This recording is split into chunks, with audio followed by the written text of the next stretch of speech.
Hi friends, and welcome to Simply Hooked, a crochet podcast. I'm your host, Marcy, a crochet artist, mom, and creative entrepreneur. Join me as we explore the art of crochet and the beauty of being uniquely made. So in this first episode, I will be sharing a bit about my journey so you can get to know me a little bit better and why the heck I wanted to start a crochet podcast. I've thought about starting a podcast for well over a year, but got really hung up on what to talk about.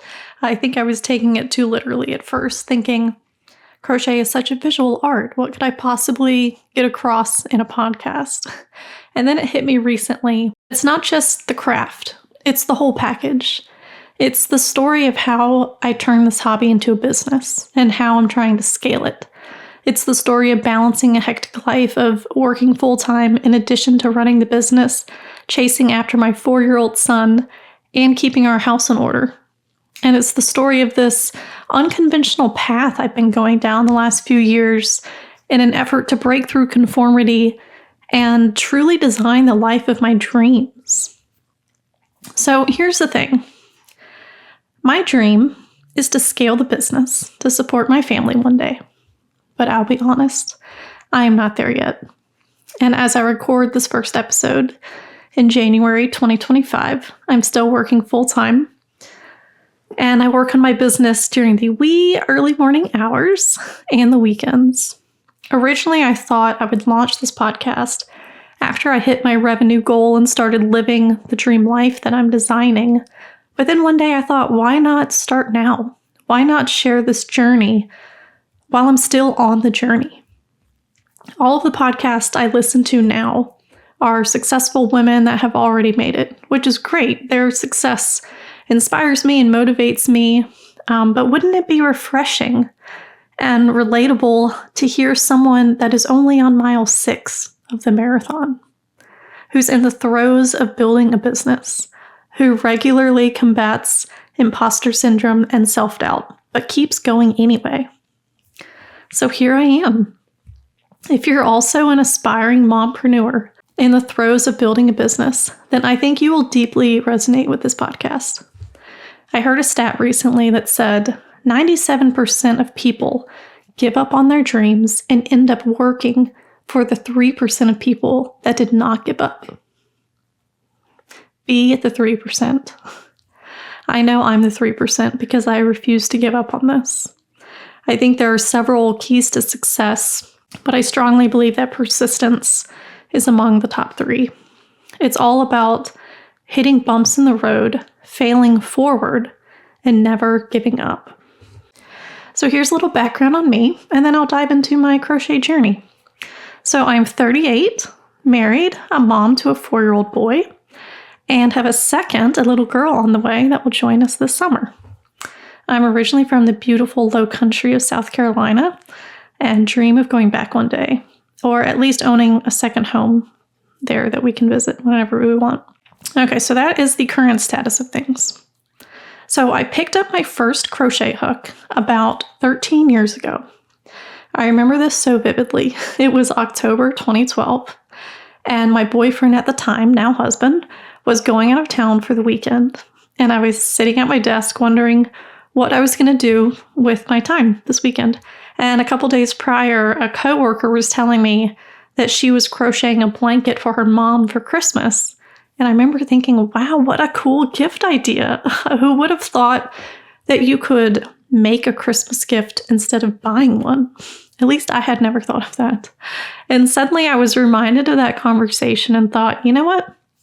I'm going to learn how to crochet. So I was stoked. I love learning new things, and I was and still am such an introvert. So this was just the perfect weekend escape for me. So I headed to Michael's around 4:30. I found a set of crochet hooks, a couple skeins of yarn, and a how-to crochet book. And y'all, I think I stayed up until 2 o'clock that morning. I was obsessed. I learned the slip knot, then I learned the single crochet. Before I knew it, I was making a bookmark. I was watching videos on YouTube over and over and over again. I was hooked, pun intended. So that's where it started. It is safe to say that I have crocheted every single day of my life since that weekend in 2012. So I spent the next few months just learning as much as I could. I was crocheting on my lunch break. I was getting up early to crochet before work. It was just so much fun. And then I came across amigurumi for the first time and was blown away. If you're not aware, amigurumi is the technical term for crocheted stuffed animal. And a pig was the first thing I made. I still have photos of it. It was absolutely hideous. But in the moment, as a beginner, I was so proud of myself. If you crochet amigurumi, you remember your first, and you remember how addicting it became because now you wanted to make every single animal you could think of. So that's what I did. I made a bear, then a slug, then a pony, and it just went on and on. And with every new animal, I learned a new skill. Like amigurumi is really all about shapes. Once you know how to make a certain shape, you can make anything. So once I learned the semicircle, I could make teddy bear's ears. Once I learned how to make a triangle shape, I could make the horse's ears, and things like that. So it was just a blast learning all of those things from scratch. There was a lot of trial and error, but it was super fun.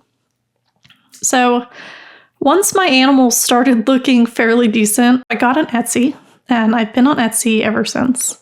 I didn't really sell that much, to be honest, the first few years on Etsy. And I'm not surprised looking back on it. My photos were terrible.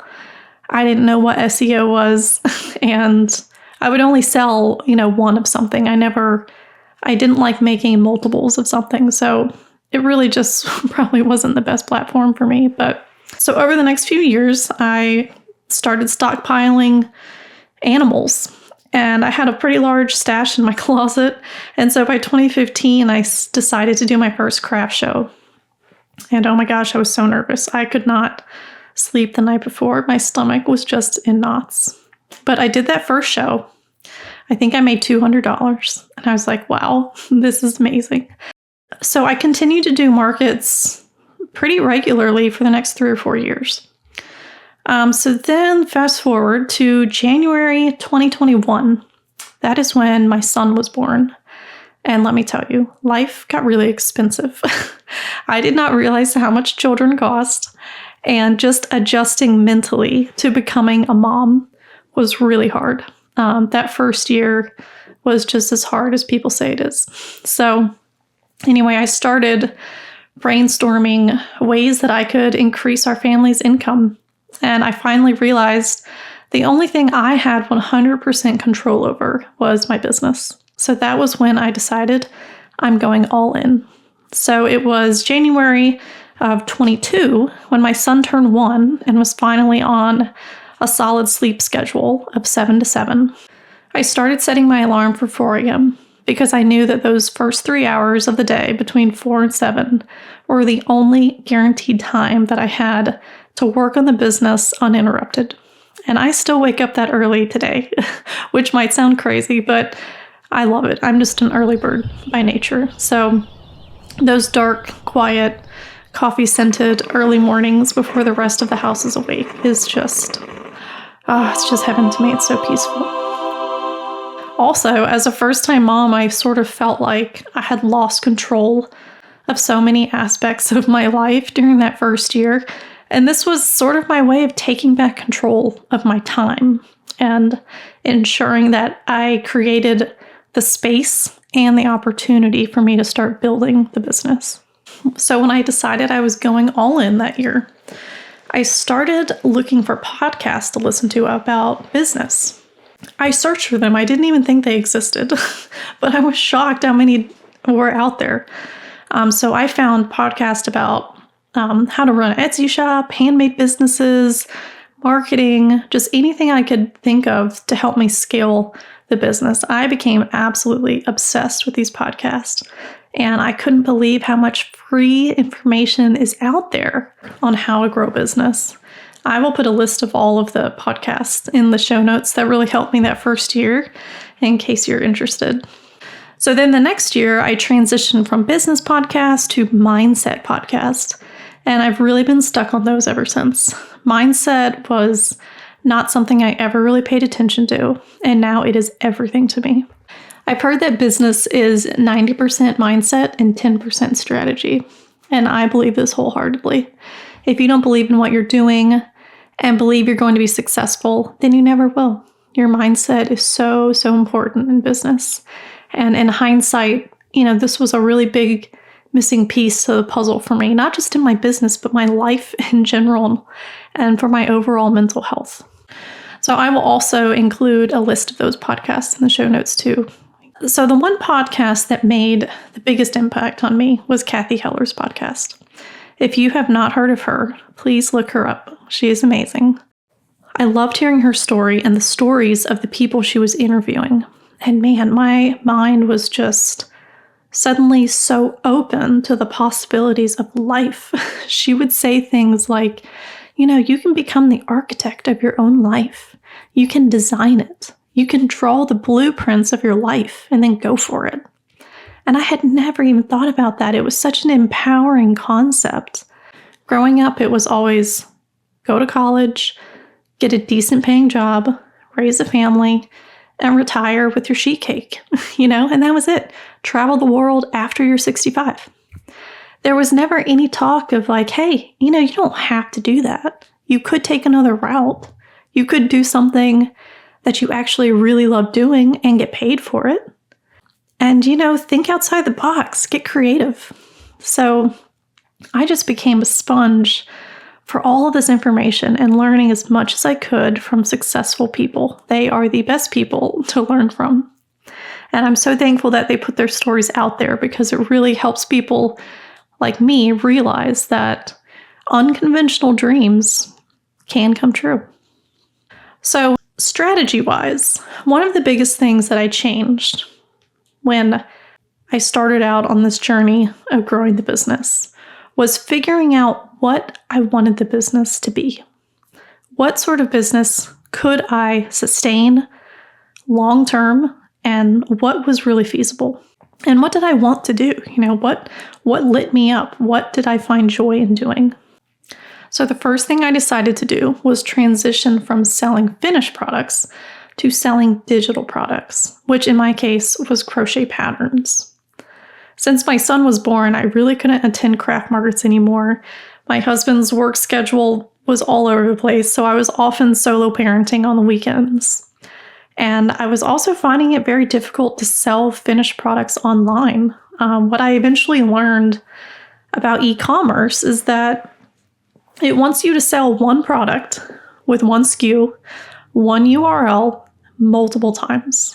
That is how the algorithm will show your listings to shoppers when it realizes one listing is getting a lot of sales. But here's the thing. I did not want to make 500 foxes. I did not want to make 500 teddy bears. I just could not sustain that. It didn't make any sense in my life to do that. So it was that year that I decided I would go all in on writing patterns and leaning into passive income sources. So that is what I've been doing the last 3 years.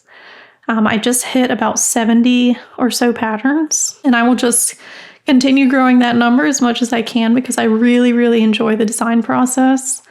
It's just the perfect fit for me. So writing patterns is without a doubt the business route that I want to take with this. Fall of 2023, when I started running out of room again in my house because I had all these stuffed animals stockpiling in the closet, I decided it would be a good idea to get back into the market scene and sell down the inventory.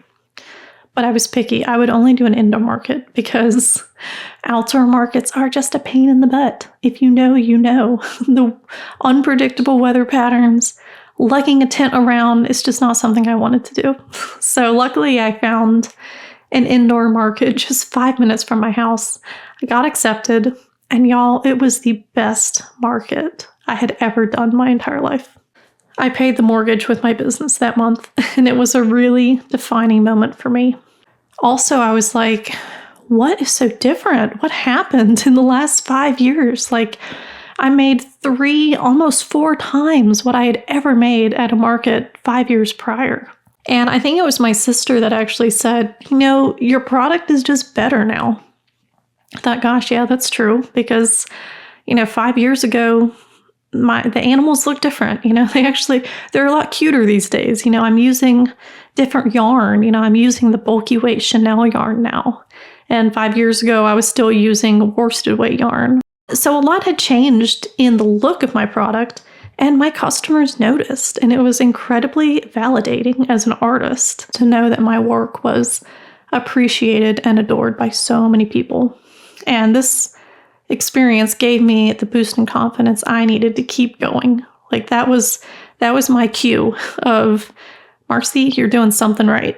Like keep going in this direction. So after that market, I decided this would be my official business model. I would write patterns primarily, then attend 2 or 3 markets throughout the year to sell down the inventory that had built up. So that's what I've been doing, and it's been working really well. So that's where I'm at right now. I am writing patterns all the time.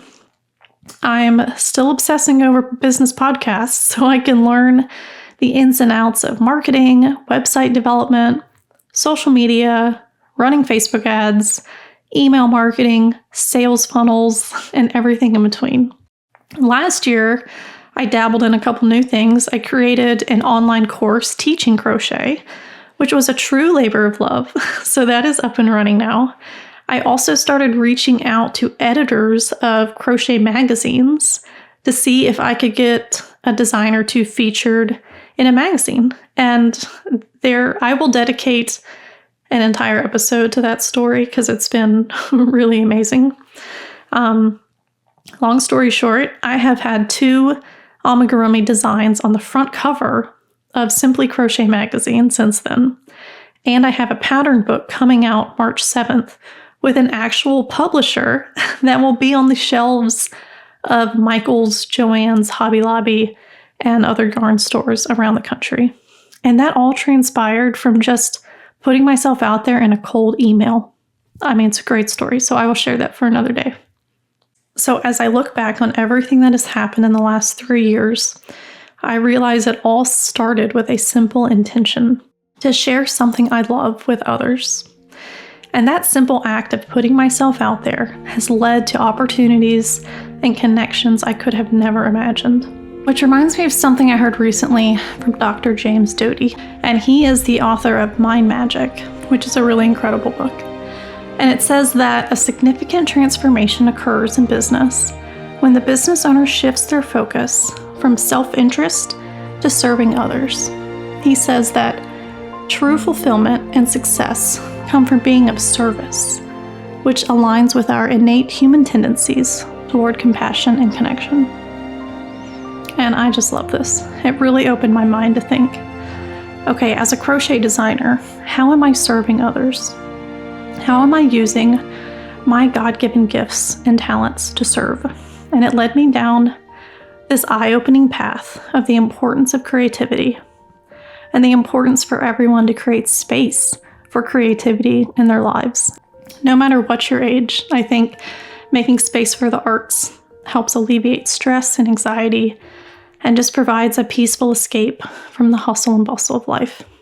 And we all need it in our lives. And so as a crochet designer, I had this epiphany like, okay, well, I'm helping to meet this need in the world. I am helping to meet this need for a creative space. So when someone comes across one of my patterns and they love it and they spend the weekend working on it and they enjoy every minute just indulging in that time, I feel like I've served them. I gave them an outlet that they didn't have otherwise.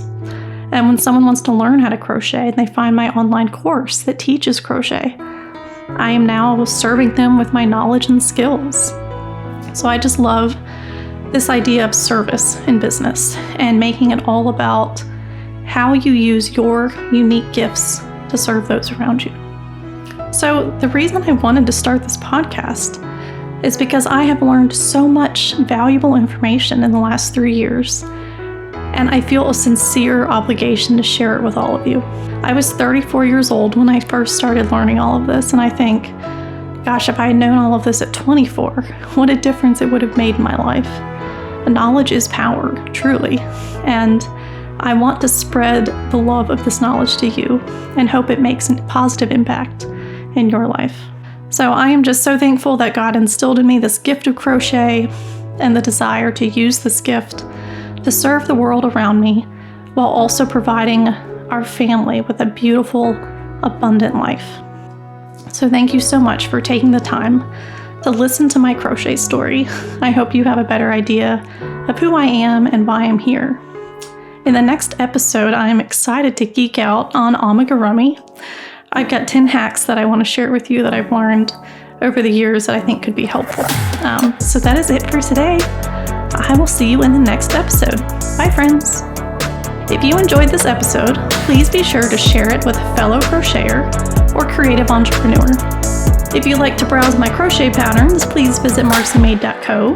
And if you're new to crochet and want to learn, check out my Learn to Crochet course.